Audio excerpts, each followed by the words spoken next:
Bernard. So I'm actually an entrepreneur myself, and this is what I noticed from hiring interns. Let's not talk about hiring employees because we all face the same problem of employment, which Terence have brought up. So when I sort of have, I have a group of foreign interns and also Singaporean interns, and usually what I tend to like to do is to ask them what do they want to do in life. And I find that as an entrepreneur myself, as a Singaporean myself, I'm a little bit concerned from the viewpoint that they don't seem to have a perspective of a more global view of the world. They don't seem to think that there is competition out there, and they don't seem to know what they want to do. It seems that everything is very sort of air-conditioned in a particular shell.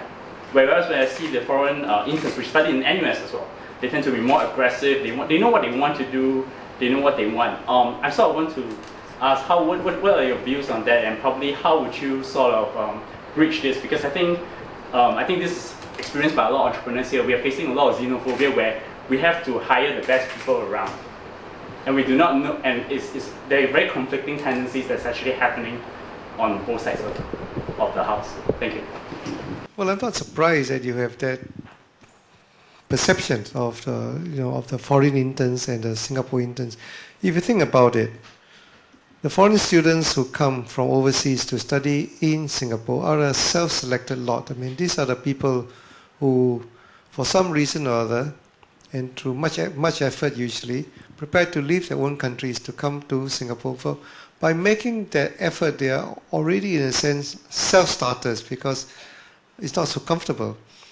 Whereas the Singapore student who brought up in our schools, junior colleges, go to university, is on a very well-trodden path. I mean, everything is laid out for him. This is what you must do at 16, this is what you do at 11 years old, 18 years old. Boys, you go NS, you come back, you then start. Their path has been laid out for them.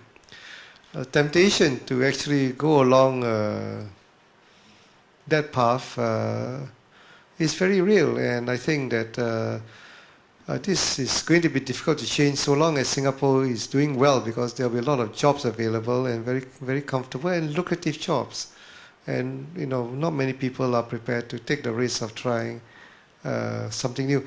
Our universities, I believe, are also trying a little bit in order to encourage a more global presence by sending our students abroad to overseas colleges in the case of NUS, overseas attachment, even spending 1 year abroad. I think that is very good, because the sheer experience of having to fend for yourself in another country is an education in itself.